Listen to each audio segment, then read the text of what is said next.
Well, we're all sure Franz will be along shortly, and as Sure. always, we are excited to be involved with Fridays with Franz. Of course, this would be a lot more effective if he was actually here, despite that making no sense because this show comes out on Mondays. Nevertheless, he is the spice that makes Louisiana hot. He is a brilliant legal pundit, constantly on court TV and on the radio at Talk 107.3 with Brian Haldane. He's a heck of a lawyer and even a better person. He is the amazing Franz Borghardt, joined as always by the Hall of Famer a mere 3 states over, mesmerizing people on CNN, ATL News First, and of course on court TV and everywhere else. He is one of the best knockdown, drag out attorneys around. He's a badass. He's the toughest legal son of a gun in the lower 48. He is the great Joshua Schiffer. How you doing, man? I'm doing awesome. I found Franz right here. I'm doing great, Josh. It's so good to see you and Derek. Man, you two are so handsome. Thanks, Franz, man. I, I really appreciate you saying that. I I'm had smarter than octopus for you. lunch. It's delicious. Yeah, let me tell you about low carb living. It's fantastic. Look how skinny I am, unlike that big fat monster Schiffer. Octo- Oh, hilarious. Octopuses are smarter than people. They're smarter than 6-year-old children. Can we talk about cephalopods for an hour? Because really, I'm going to bring an octopus to court, and I figure 12 octopuses, not guilty. I got a class action lawsuit against what? Sorry, what was it? A cephalopod? Cephalopods. And really, if anybody could spell cephalopod law, probably a good marketing idea. How are you doing, man? I'm It's a doing. rainy, crazy Friday here in Atlanta. Yeah, it's actually not too bad here. It's cold, but it's not bad. But yeah, no, the weather's starting to turn a little bit, so there's a little something to look forward to. Yeah, we were having our typical fourth fake spring and our daffodils are up, but the last 24 hours has been just gray and gross, which meant that everybody is gathered around right now. In fact, watching this big Trump Fani Willis hearing. We're just in the last little bit during taping right now, and it has eaten up the bandwidth of the legal community around here. And I think it's going to really reverberate nationally because no matter what Judge McAfee does, people are going to be pissed. Like, just doesn't matter. People have a right to be really upset.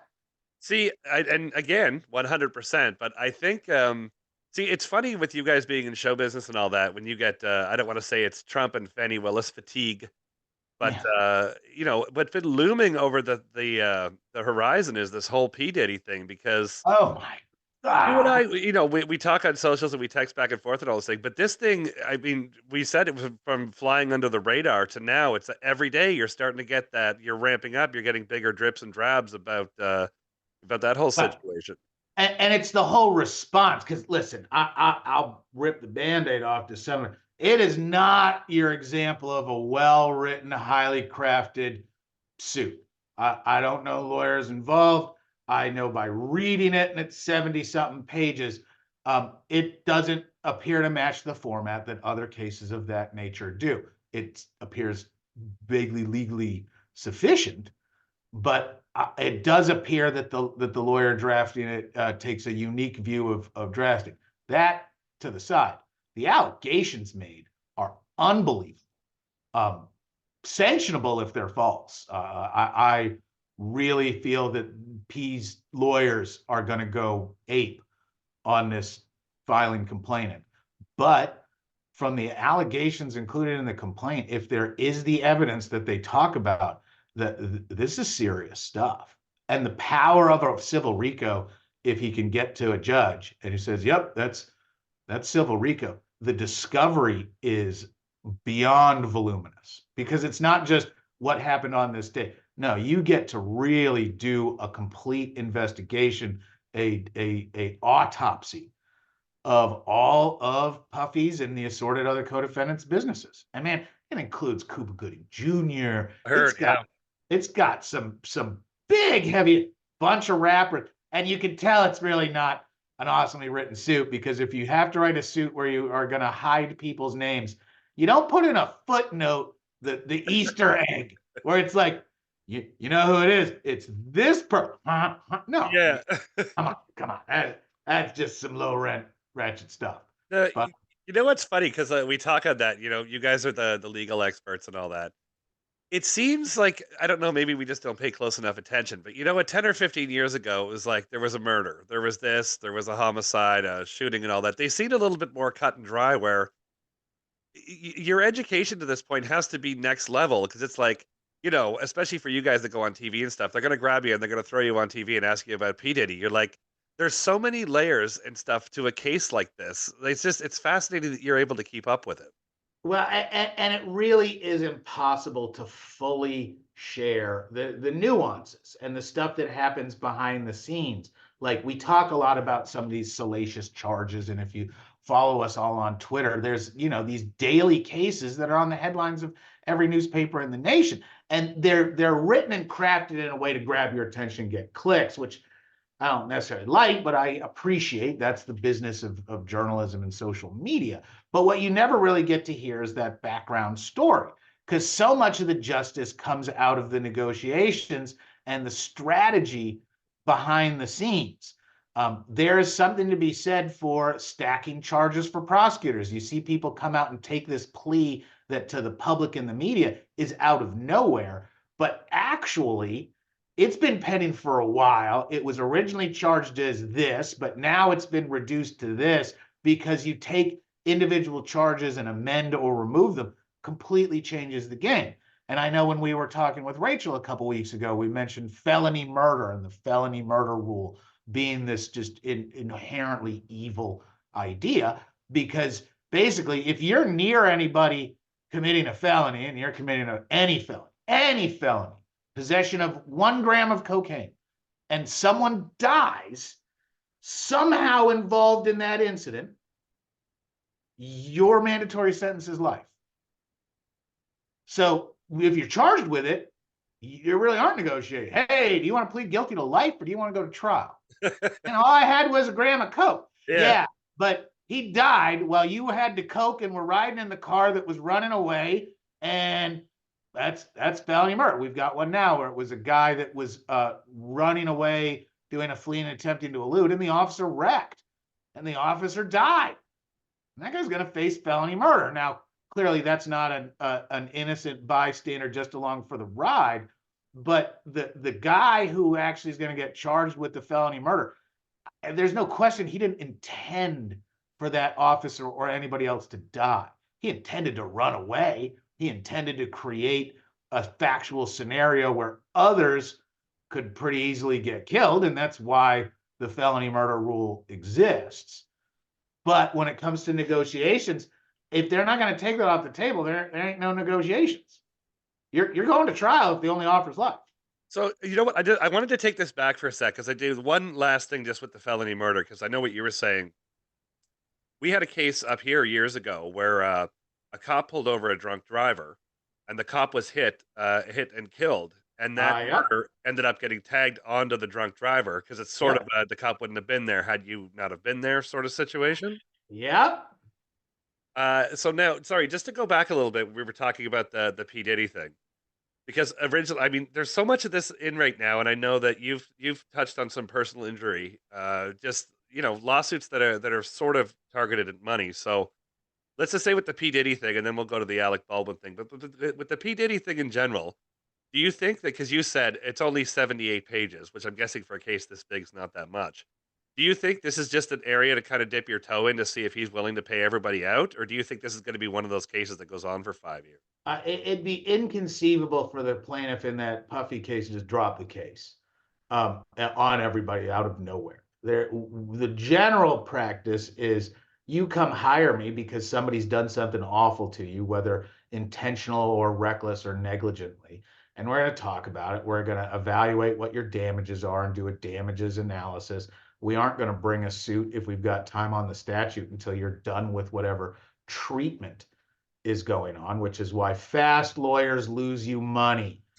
Any lawyer that's like, we'll put money in your pocket quick. No, man, that's because you're leaving half the money on the table. Yeah, remember that? If you're in a car accident, call John Dent. Yeah. I close cases in 24 hours. Oh my God. And I'm like, you are advertising that you're hosing your clients. I can't get you good money for treatment that you haven't gotten done yet. No, we want all the treatment as possible, every cabra, every nickel we can put in there, because that goes into the demand package. And before any civil lawsuit is filed, basically, there's going to be this back and forth of demands and conversations. I'm not just going to drop a lawsuit on you because I've wasted then my opportunity to settle this in advance more efficiently and maximize my client's recovery because we haven't had to go through the dance. And there's a real value to the other side of the lack of public knowledge.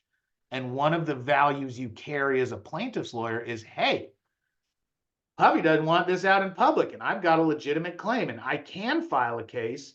Hush. I bet we could get more money if we dismissed this incoming action or nipped it in the bud before anybody knew. And that becomes part of the negotiations because you're literally like, hey, here's what we're going to accuse you of in a civil lawsuit. And we are not going to try to criminally prosecute you. This is a civil only lawsuit. It is against all rules and law to combine a criminal prosecution with a civil lawsuit. You are not allowed to say, give me money or I'm going to have you locked up. That will destroy your lawsuit and your lawyer. But you would have a call, some letters. Hey, Mr. Puffy, I'm this guy. We're going to sue you for this. If you've got a lawyer, we really need to talk to them. And then you'd start a conversation. And in that conversation, you might go into what's being alleged and potential defenses and potential aggravators, as well as potential resolutions. And if someone can be settled out of court before there's even a court filing, all the better. People would say the system works. Josh, no, okay. Now you just brought up something interesting with how much is it worth. So let's say there's a a sexual charge here, or a rape, or an injury, or pain and suffering. Who decides what that total like? Is there somewhat of a book that says, you know what, you know, like how does a case go from 1 million to 5 million? Who comes up with that price? Well, it's the enlightened judgment and views of a jury. And it's chicken. It's playing chicken, man. It's two sides running at each other a million miles an hour with the 12 people who know the least about the case being the final arbiters. And that's part of a civil trial. In a civil trial, there's generally a liability phase and a damages phase. Liability phase is who's responsible, what happened, who's on the hook. The damages phase is now what kind of injuries are we talking about? And injuries come in all kinds of different forms. There's some that are more valuable in the minds of jurors and less. And the art of trial lawyering on the civil end is knowing how not just to carry that liability, but use that liability to maximize damages, and practicing, perfecting how to draw those damages out from victims and family members and all that in a way that resonates with jurors, as opposed to a defense perspective, which is very often pain and money don't equal each other. If you have a priceless piece of art and there's a scratch on it, doesn't mean it's not a priceless piece of art still, even though the defense is going to say you've now blemished something that was invaluable and it's still really valuable, but isn't the value a lot less? And you get into some really heavy esoteric arguments that can apply and really move jurors. Same time, they could get freaked out and walk away. Some people, when they're trying to do damages, rely heavily on math. You'll see a lot of multiplications and actuarial tables. We were joking earlier that there's literally a death table for people born the year you were born, where the actuarians have said, all right, 1976, that means you're going to live to 76 years old. So if I'm injured at 40 and I'm going to live to 76, that gives me 36 years of damage. And if I need a nurse to dress me twice a day and attend to my bathroom needs 5 times a day, man, well, that's times 365 times 36. And if you can get down to a daily dollar amount and then plug it into the tape, when you see those huge jury verdicts, very often that's the kind of math that gets you there. And it can be used also in smaller cases, unlike cases where you're really just arguing about insurance coverage, because a lot of times the limitation is on how deep the pocket on the other side is. $1 billion judgment is worthless against somebody that doesn't have anything and is Mom and pop hardware store, right? well, yeah, you can take certain assets, but there's only so much value there. We joke because there's lawyers that I'm the $1 billion lawyer. I've won $1 billion. All right. You So heard you've at got $1 Walmart? billion. Call Franz Borghardt. Yeah. Well, if you have $1 billion, why are you still practicing for-profit law instead of just having hilarious fun law, which is what I would do if I had $1 billion? Yeah. But really, it's completely uncollectible. Yeah. When you see some of these, especially what they love to call nuclear verdicts, completely uncollectible. That's why the search for the culpable party includes this financial component. It's why criminals aren't sued. You get convicted all the time on what is otherwise an intentional tort. If I shoot you, I've injured you. I will probably go to prison for shooting you. Yeah, but I'm not going to get rich off of it. Yeah, you can. Well, it depends. If you sued Josh right now, not rich, but I got assets you can chase. I own a house. I'm taking your house. Don't you shoot me now. Well, here's where it gets interesting. What about my insurance policies? How many do I have and what do they cover? We are always in a personal injury case. One of the first things we do is the quest for insurance. Yeah. Because sure, you've got mandatory car insurance, but what about house insurance, homeowners, umbrella? What about all the various work-related insurance policies? What about UIM or uninsured motorists? So many lawyers just don't even consider UIM. We use it in a huge chunk of our cases. It is the single best dollar you spend on your insurance policy is to carry UIM. It's the smallest part of your bill, but it's also the one that disappears if you ask for the cheapest rate. They take it off. No one is more angry than when I'm like, yeah, I know you got whatever, 25, 50,000 from the policy of the person that injured you, but they don't have any more money and they don't have more policy. But Josh, I'm so much more injured. Yeah, too bad you got rid of your UIM because that would have been another 300 grand we could go after. And I go, well, can I get, no, man, you wanted to save $4 a month. So you got rid of UIM. And it's the bane of personal injury lawyers are the number of people who cut off their nose to spite their face when it comes to a very inexpensive insurance policy. And basically, UIM covers damages that weren't covered by the person who injured you's policy. So if they only had 50,000 in coverage and your damages outstripped 50,000 and they don't have assets to go chase, your UIM is supposed to step in. And you pay for it. It's something you've bought. Like, you use it. Well, it's interesting. You don't. I mean, you hear a lot about this in civil cases and bigger cases, like like the Alec Baldwin thing, for example. But for like a regular person like yourself and a regular person like myself, you don't really think of the money aspect of it. That if you shoot me and I have a permanent injury as a result of that, can I make money off that? Because you usually just hear the guilty party got 12 to 17 years. Went to prison.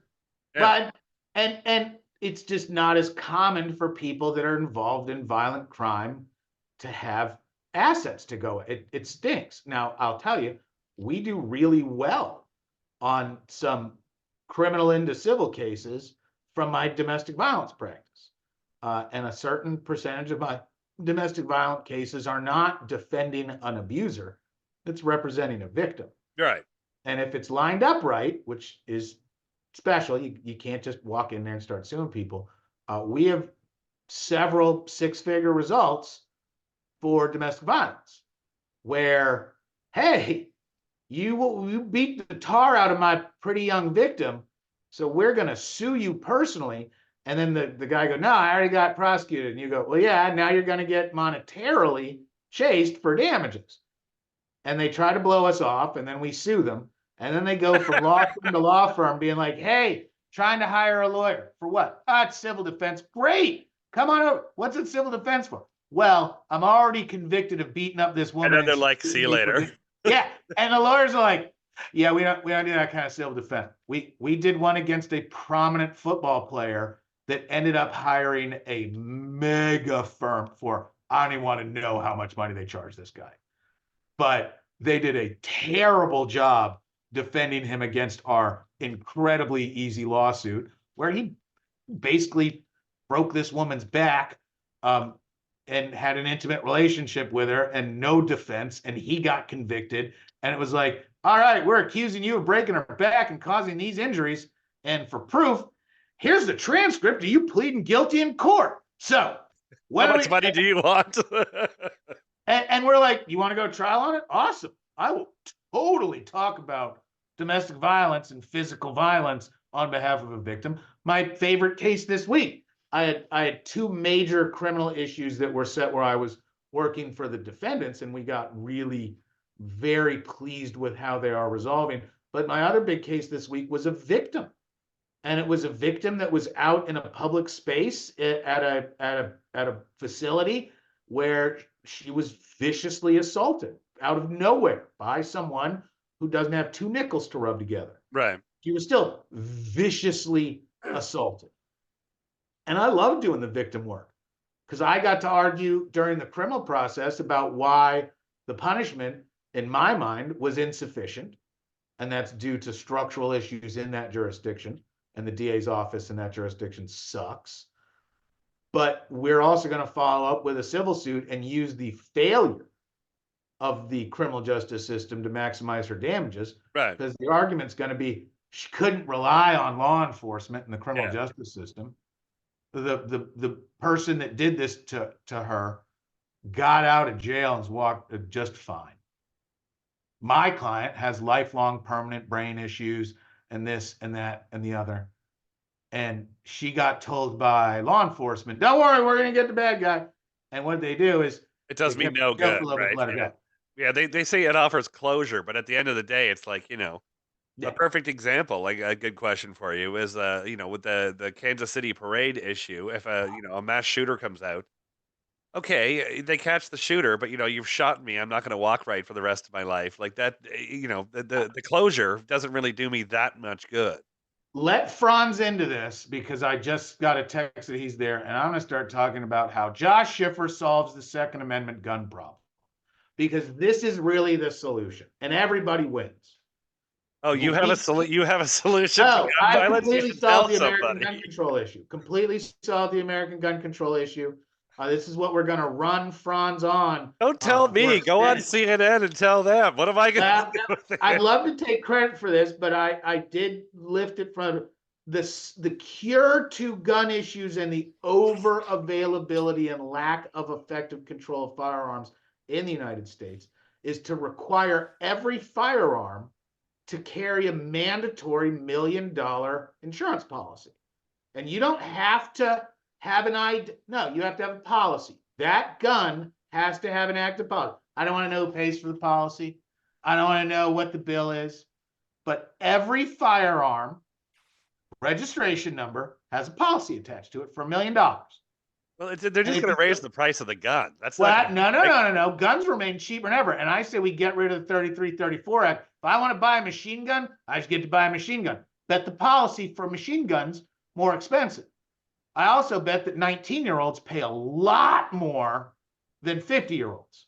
And I bet no one's going to insure a 19-year-old with a machine gun where they would insure a guy that served in the military and has a lot of training and takes a lot of classes and satisfies their underwriting requirements because the private sector will make sure that the insurance business is profitable.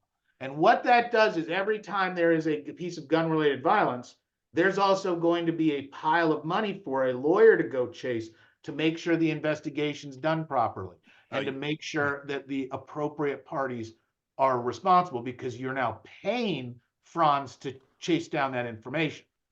And it's not an individual, it's a policy. So you should be able to own 1 million guns. Like that. You guys read that? It was about 2 months ago. The judge that shot his wife, and when they went in, she had registered, but he had like 72 different guns. Oh, well, so that's the thing. We always hear, oh my God, they had so many guns. I'm like, what's so many guns? All you need is one. Well, is 5 guns a lot of guns? I've got people that would tell you 5 guns is 4 too many than anybody could ever justify. I've got people that would say 5 guns isn't enough for a 20-year-old to start a gun. Guys with hundreds of guns. So first of all, I apologize for my tardiness. It was bound to happen at some point. And then second of all, have you ever noticed that people who have guns don't just have a gun. Ever. It's always Ever. like, and they're all sacred and important, all 600 of them. Legitimately so. Yeah. I don't look. I'm a gun guy. I don't have 600. Of course, 72. No. Once I had a kid, I stopped stockpiling. But the point is, for me, the problem always is the person who's willing to follow the rules is never the problem. So I live in a state that just is about to pass legislation that went from a concealed carry permit to open. We can now conceal carry without. That's Georgia. Yeah, without a permit. Now, if you have a permit, you get certain liability shielding civilly, which goes back to Josh. But here's the thing. Josh is suggesting something that I'm like, probably not a bad idea for me to have firearm insurance in case I ever use a firearm. I'm not the problem, though, right? And somewhere an NRA guy is losing their mind listening to this. NRA, remember, got seriously eunuched this last week. Thank the Lord, because the most recent management of the NRA has betrayed every sports person that ever gave them a dime. And I hope the NRA doesn't exist anymore after what Wayne LaPierre and these utter anti-patriotic devils did to the NRA, destroying it. But gun owners should relish the ability to own as many guns and personal responsibility and all that. The insurance policy also saves America, because we should get rid of for-profit health insurance and go to single payer, and we need to replace that. It is a free market solution. And what it really does is it removes the government from the regulating. And that's been everybody's Second Amendment issue, is that, we can't have the government, we need to have access to it. You can. But if you're found in possession of a firearm and can't show me the insurance card showing that it has $1 million liability umbrella, I'm going to take it and destroy it immediately. And if you've got 50 World War II M1 Garands that sit in the basement, hey, man, show me your insurance guy. He's probably going to give you a way lower price than the guy who goes, no. I got 12 Orson 9mm $99 specials, and I leave them unlocked on the porch. So in most states, having a firearm, not to interrupt, but to have a firearm when you're not supposed to, in most states, with the exception if you're a convicted felon or have a previous conviction for domestic crime of violence or a crime of violence, domestic case. In most states, having a gun when you're not supposed to is generally a misdemeanor. So would you make it a misdemeanor not to have the insurance? Or would you make it a felony? It's automatic forfeiture. Okay. So no criminal component. No criminal component, just forfeiture. Yeah. If you are possessing a firearm and do not have with it the requisite insurance policy card, it is subject to immediate forfeiture and destruction by the state. Period. End of story. Strict liability. Very fast. See, I like it, but I've still we saw something. There was some trivia on some movie in California where they were like, they went in and they bought a gun and there was a process. And the trivia part was, in California, all you need is a clean history and a 3-day waiting period. And anybody could walk into a Walmart. Well, Walmart's taking a beating today. Anyone could walk into a Walmart, and if you're patient, even if you're angry, you're just going to wait 3 days and you're good to go. There's an 18 and 21 issue as well, and California special, because California has very restrictive gun laws compared to the rest of America, where there are actually firearms produced that are labeled California state compliant, because California has magazine limits, a couple other things that no other state does, because California, one of its roles is to be the tip of the spear on policy issues. California sets all of our emission standards for vehicles. California sets all kinds of education standards, just like Texas. Because if Texas is going to buy your school book, it's what all the other states are going to buy. Right. So Texas is the one where all the fights about whether you're going to have this, that, or whatever in the school book, that's where that stuff is. That's like them saying a gun that you buy in California is not going to work in Oregon.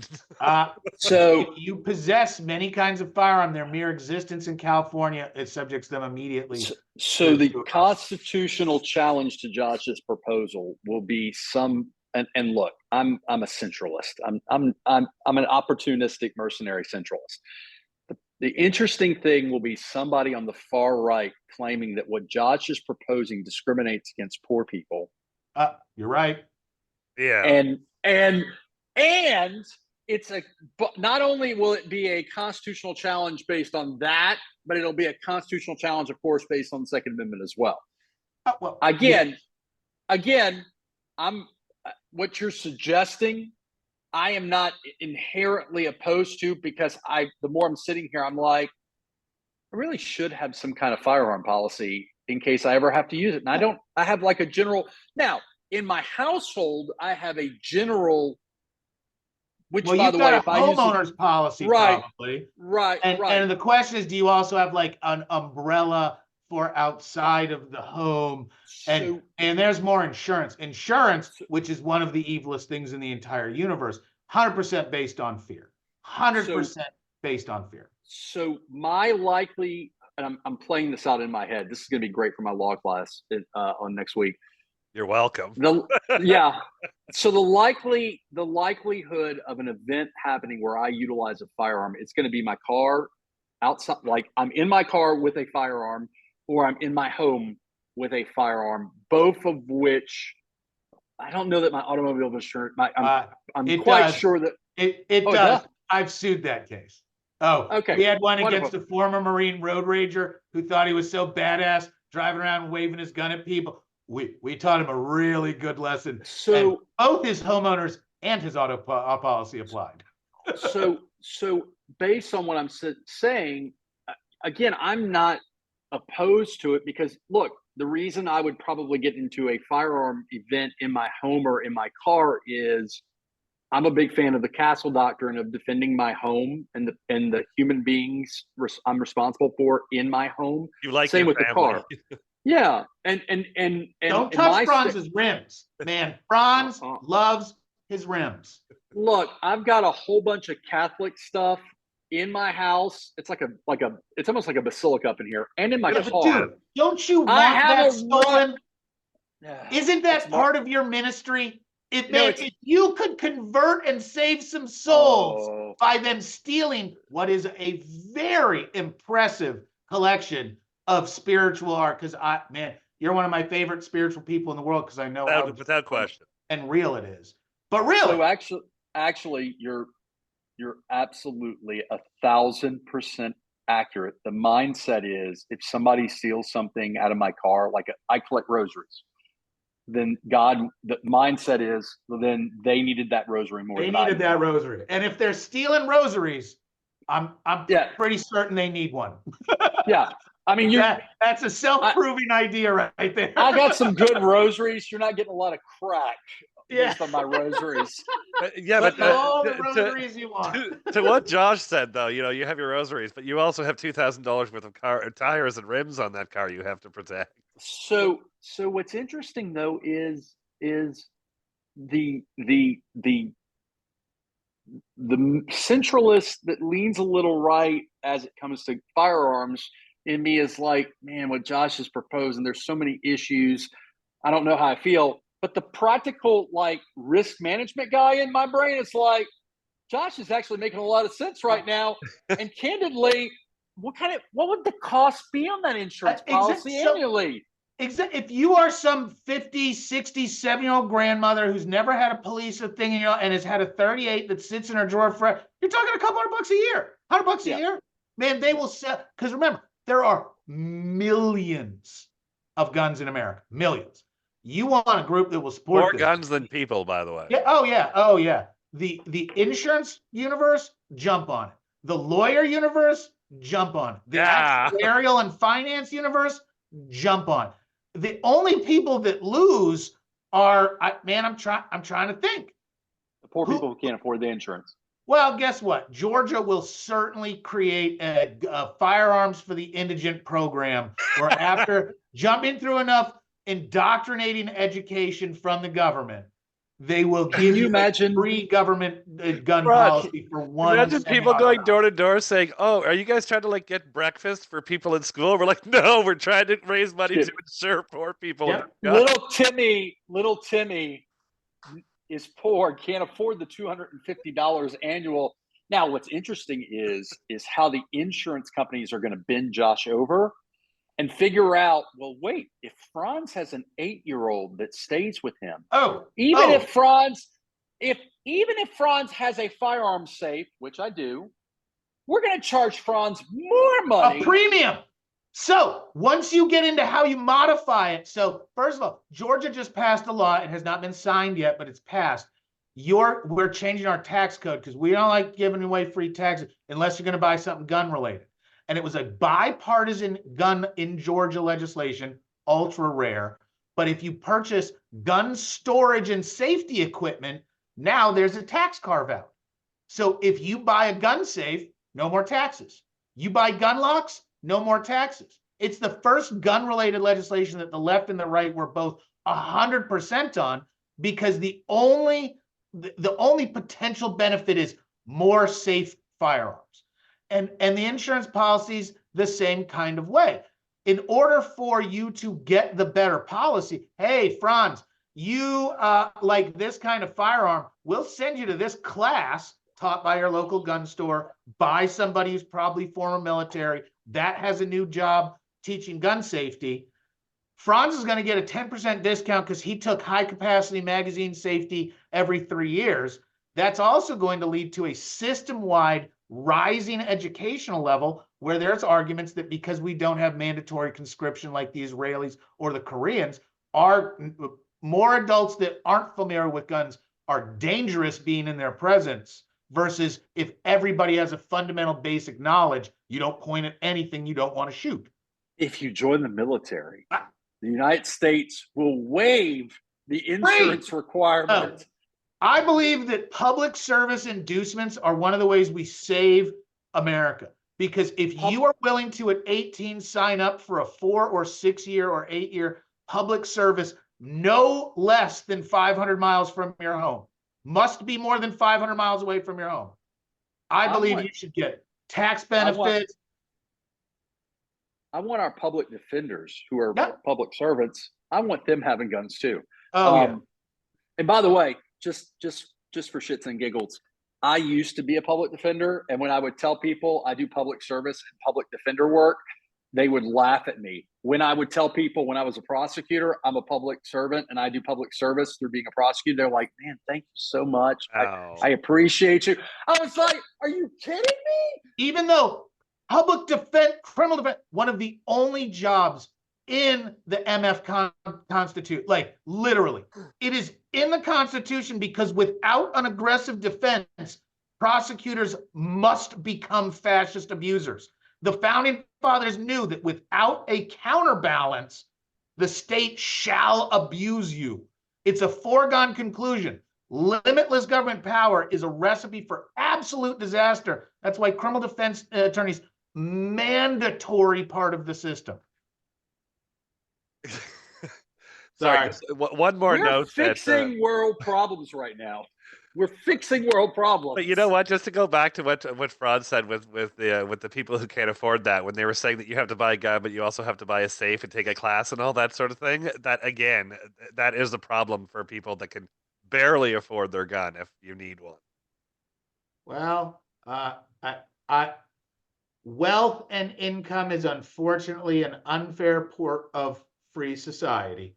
I've tried my best by spending recklessly and stupidly on many things. Me too. Me too. I have bought more crap. I'm very good at recycling the money that I earn. Yeah, me too. But really, I think that we can completely address the firearm issue with a private sector solution, as long as we got a couple of supporting government things. So yeah, there needs to be a program for a cheap or free insurance policy so that indigents can acquire a, rusted 38 special police leftover, which is fun. Because like Louisiana and Georgia, man, as long as it ain't a church or serve liquor, you can basically bring gun anywhere. That's my favorite. And it's so weird. my favorite firearm by the collector who gets popped for like felon in possession of a firearm in the federal system is they'll have 600 guns, and it's clear that they're a collector, right? And like gun number 598 will be something that is so dilapidated and like just ridiculously useless. And I'm like, why did you even have this? Well, it had some sentimental value to it, and I just didn't want to get rid of it. It's like currency. Firearms are like currency, and as I sit here, I know Josh will agree. I have been offered firearms in exchange for payment of services. Wait a second. Until they actually issued an opinion saying that's a bad idea, y'all. That should be illegal. And early in my career, I have a silver 38 that I love. It is one of my favorite guns. Friend of mine bought it new, had a ticket. I did the ticket. He goes, Josh, man, here, I'm going to give you this gun. I'm like, awesome. Now, it is not best practices to do that anymore. It happens so much that they literally issued an opinion here in Georgia about it. But there's a legitimate argument that firearms are one of the more stable long-term holders of value. Because guess what? You can always sell a good revolver. Always. I like what Franz just said when they offered him a gun. That's like one step below saying, listen, I killed this guy. I need you to stick up for me, but I can't pay you, so I'll kill somebody. Well, you'd want to make sure it's a different caliber than the gun. Look, if I'm going to collect and take Catholic stuff in payment for services, I'm going to take a firearm in payment for services. I guarantee Franz and I guarantee Franz has been offered other forms of payment, none of which convert into cash. That is also a really bad idea. And every year, one or more lawyers gets pinched because at some point, the relationship falls apart and the payment terms are disclosed. And that is never good. My ex-wife said, if you turn it into a purse through cash, you're not allowed to accept it. So, unfortunately, I've never been offered it by anyone that I would deem acceptable to. I'm not saying that it was going to be a high quality. So, for your listeners, for your viewers, most states, we have this ethical rule that because the dynamic and relationship between attorney and client is one of trust and one of almost psychological disadvantage because you're coming to an attorney in a time of need and you're at a psychological disadvantage. We're not supposed to diddle our clients. We actually have to take a test on this. Unless there's a pre-existing diddling relationship that exists. Oh, so you're allowed to stick with your wife or girlfriend if they get in trouble, but you can't. No, doesn't even have to be a girlfriend. Oh, well, no. Don't impose a standard that it doesn't exist. If you have a pre-existing sexual relationship with an individual, not relationship, not wife, not girlfriend, not any partner, whatever, well, then it's okay because you guys were diddling before and this is not really changing anything. But yes, not only is it not okay, it is, just to be clear, we are not advocating for the acceptance of sex as a payment for legal services. That does not pay my mortgage. I'm going to need that edited and chopped up and put through the AI. I'm totally gonna need that redone. Do you know what? I'll do that because we had a bit. There's somebody said just some of the stuff where I mispronounced or whatever. If you play it back at the speed 0.5, it doesn't really sound stupid. It sounds like you're drunk. So I'll that's the drunk Kimmel does that with Kimmel's drunk government and yes. But along what Franz is talking about, the intimate relations between lawyers and clients is so pervasive. Lawyers, lots of people think we just take the bar exam. Well, that's a colloquialism for more than one test because every state also requires you pass the model professional responsibility or ethics exam, which is a humorously scored test. You take it sometime during your third year, and there are 3 rules that the takeaway is. Now, they have been litigated to the end of the earth. You can find opinions on all of this, millions of hours of manpower. Do not F. That's the rule, and it comes in 3 ways. Do not F the client. Do not F the counsel, the other side. Do not F the money. Those are the 3 ethical rules at the highest level. Stay away from effing any of those 3. You're pretty good as a lawyer. Can you F with them? Absolutely. You just better know what the rules are. Yeah, you got to be smart. Look, if I ever had an opportunity to F with a judge, and I'm talking that probably will never happen, right? I've accepted my lot. I don't know. You run for judge one of these days. Sorry.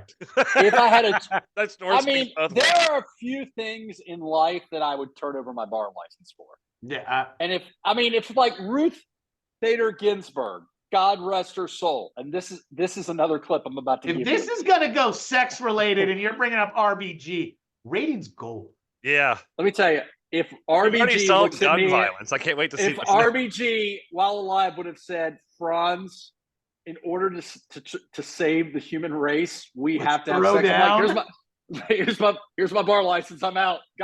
God wanted me to have sex with Ruth Bader Ginsburg. I have to give up my license. Oh man, that is the thumbnail right there. That's where you drew the line. Well, but here's the thing. Like, you've got to realize the reality situation. I don't know, because maybe you're a district attorney. You can't keep your swerve suppressed. So you need to start having a relationship with the guy you just hired, and then hide it and fight it. And when everybody finds out, be like, it's not secret, it's private. I mean, it's private, it's not secret. Oh, and yeah, there's no record. Are we dealing with that?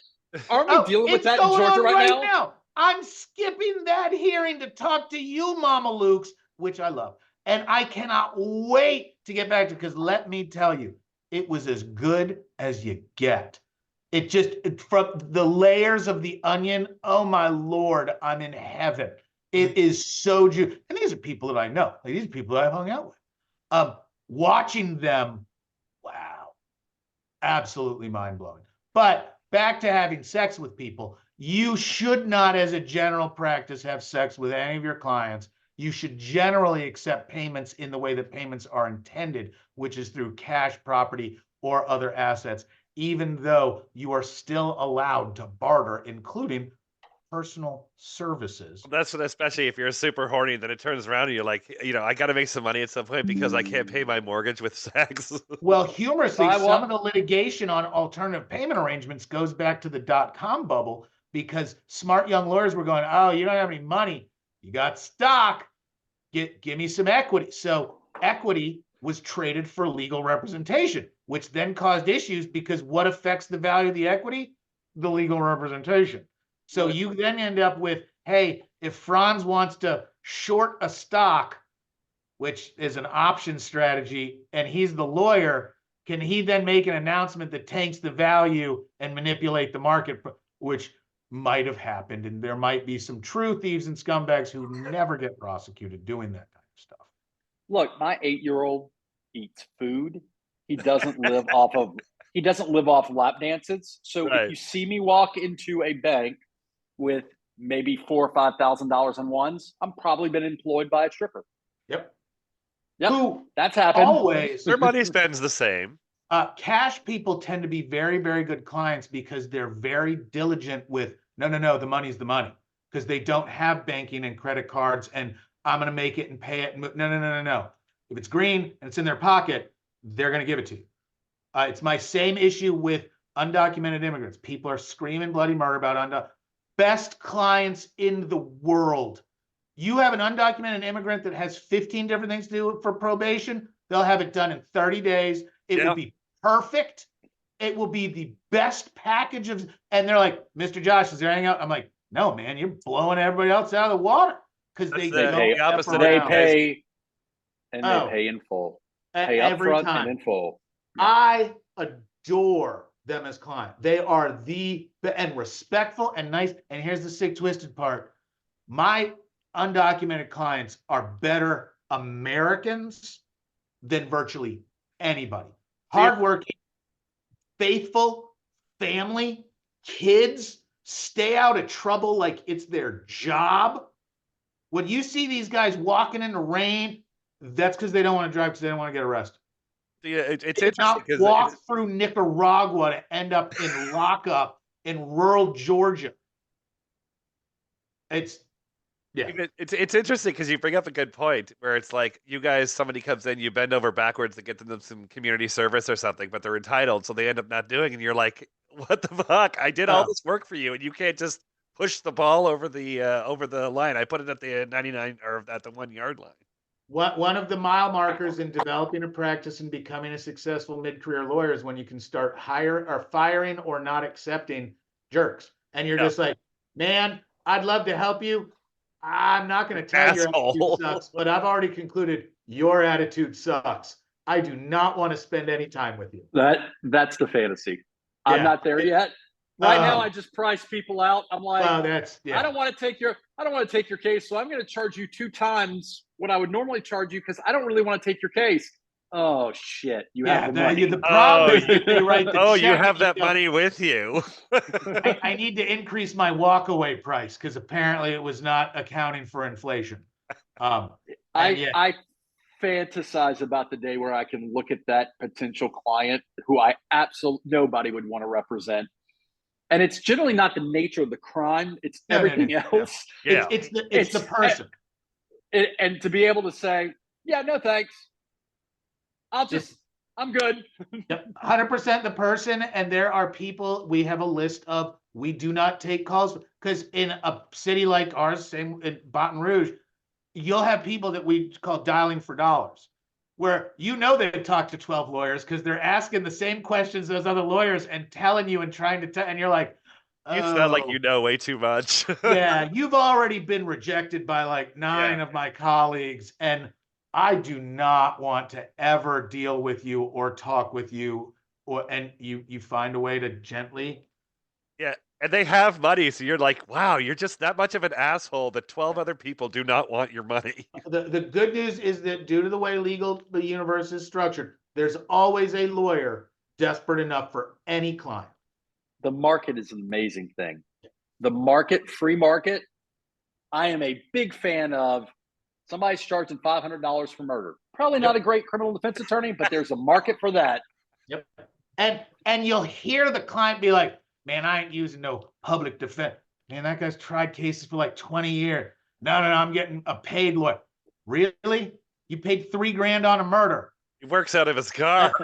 That really gonna be a great way to spend that $3,000 because aren't you gonna need that for your commissary if you go to prison? So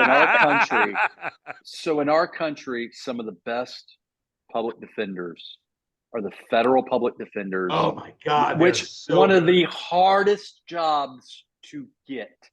It is 6 figures, benefits. It is a great job. When I hear someone tell me, man, I got this federal public defender, he ain't a real attorney. And I'm like, actually, I know Josh Smith, and I'm thinking to myself, I wish I was as good as that federal public defender. You can also make like a couple $100,000 a year and qualify for the federal public defender. People don't understand when federal cases, you're not talking a few grand. Man, 10, 20, 30 grand just to start. Federal eats time like there's a filing for I need to file the filing to ask permission to do the filing. That's literally something you have to do in federal court. Well, they're probably getting a lot of sex too because they don't need the money. So, you can trade whatever you want. It's that money sex. All right. On that note. Hey, it's been an hour already. We do. Okay. We have to talk a little bit of music. The reason this came up was, Josh, after I talked to you the first time, somebody, you got to go. You got 5 minutes? He's got to go teach the children. I got 5. No, I got 5 minutes because it's Fridays with Franz on Court TV. Okay. So, anyways, this came up because after we talked to Josh, they said you got to have these guys draft off a couple of their favorite bands. Now, it could be anything alternative music, rock and roll from the 70s up until now. And I'll let Franz go first because I know that he's got a bounce through. So I was born in 1979, and I have 2 older brothers, and so I'm a big fan of 80s music. By default, I love Motley Crue, Def Leppard. Now the way the draft works is Josh gets to go next. Oh, okay. I'm sorry. Take Motley Crue. I will take. Are we just sticking with rock and pop, or are we going a farther afield? No hip hop, but like you could take a Blink 182, you can take a Nirvana, whatever you want, as Can long I as it's take a rock. Led Zeppelin? Because Oh yeah, really, of course. Yeah. Led Zeppelin. I was born in 1976. There's not a Led Zeppelin song that's bad. Franz. I'm a Swiftie. Taylor Swift. You know what? We talked about this a while ago, but it is on my. I was listening to it on the way home today. That song "Anti-Hero," I'm telling you right Oh. now, man, it's drilled into my head. I can She hear it when I'm writes. sleeping. She writes wonderful music. She does. Like she is, and I'm gonna throw together a Madonna, a Cher, and I'll tell you my two favorites. Right? Well, I got a couple. I think Miley Cyrus has huge, long career stuff, and I think Taylor Swift is a Barbara Streisand level. Like her creativity in song, it's magnificent. So sorry, Um, Josh. Is your second pick? I'm gonna go Guns N' Roses, 1987, Appetite for Destruction. 11-year-old Josh thought that was the coolest thing ever, and he learned where California was. When we were taking the votes for everything with the best albums ever, that "Appetite for Destruction" Ooh. came up as one where every song is good. The Yeah. Smashing Pumpkins album, the Infinite Oh yeah, Infinite Melancholy, Mind. That's a good one. that came up with everyone. Nirvana, there was a few that came up where a lot of people said you can listen to every song. Sorry, Franz, your third. Billy Joel. Yes. The good stuff is amazing. The filler, oh, Okay, fair My- enough. good my- stuff. Some of the best songs I've ever written. My same problem with Springsteen. It's either really, Springsteen. really good or it's really, really shitty. Has There is no in 10 between. amazing songs I could listen to 1,000 times. I never need to hear any of his filler. Yeah. All Now, right, Josh, you're up for number 3. I'm gonna pick what you just said because it was, the album of my teenage years, Nirvana. Never mind. Man, Nirvana came out. I was going into high school, and we went from hair metal to grunge, and it went straight from Nirvana into Pearl Jam, into the entire grunge movement that was my high school and college. All right, Franz, one more from you, and then I will let you go. The Beatles. Nice. Better than I hate it. That I'm a Beatles over the Rolling Stones all day long. Oh yeah, they're the Rolling Stones. That's kind of a. I don't like that comparison. Like one of those. Which one do you want? The Rolling Stones or the Beatles? I don't know that you can. Ugh. I think the Beatles, the Rolling Stones, it's kind of the same 8 to 10 songs, kind of roll it back, back and forth. Where the Beatles, it just, man, that's another one you can probably listen Their to. entire. So I like. There's not a Beatles song that I really hate. Yeah, same. Now Wings, plenty of crappy Wings songs, plenty. Wait, remember what was it when they were like Wings? They said what, the TV show or the band? And they're like, no, the food. Very quick. Paul McCartney came to Atlanta, stadium tour. I was 20 years old. It's playing the songs. The whole stadium is just crying with the Beatles. Then he got to Wings. Never seen more people move to the aisles faster. Everybody was like, nope, not a Beatles song. Time to All get a right, beer. Josh, I'll do the last one, and then I will sing you guys away. All right. I'm going to step into just a little bit into the Beastie Boys. Oh, nice. Now, what's the best Beastie Boys album? True Beastie Boys fans will tell you always, Paul's Boutique, which didn't have a single top hit, but as an album, maybe one of the best albums of all time. All right, we will carry this over into next week, but Franz has to go on TV and whatever the hell, Josh, you do on Fridays. Tell them hello for me. I'll be back hopefully on Court TV next week. I very successfully have rebalanced my life, and I miss my people over on Court TV. Right. Well, they're both making a shit ton of money on TV and everywhere. And if you want we more, don't make any money on TV. Zero. Nice. Zero. Not as much money as I make on this podcast. Yeah. I'll get you guys paid one day. We're solving gun violence. We're doing everything. Check out Joshua Schiffer at www.jdgrouplaw.com or on Twitter at LawyerSchiff. Or Google Joshua Schiffer, and then for an extra helping of Franz in Louisiana, visit www.borghartlawfirm.com or on Twitter at BorghartLaw, or just use the internet to Google it or reach out to me or do whatever you do, gentlemen. As always, thank you so much. Hey, Derek, were you watching or were you reading? What? Just you might want to check the tape. Oh no, what did I do? Nothing. The funny thing is, I'm not that good at editing videos. So Josh Schiffer has the best legs in show business. Yeah, I know. He's like the Katie Couric. He's like the Katie Couric of men. Remember when she got on the night show? They took the front off the desk so you could look at her. Oh, you're right. They did. And it was like, y'all, come on. Yeah. You know, I'm putting All that right. in the intro next week. Josh Schiffer, the Katie Couric of television legal. I'm going to demand that now. I'm gonna need like a crawler on the Bye, cross. Franz. You Bye, guys have a everybody. good- Have a great one. All right, dude. I'll catch you soon. I got to go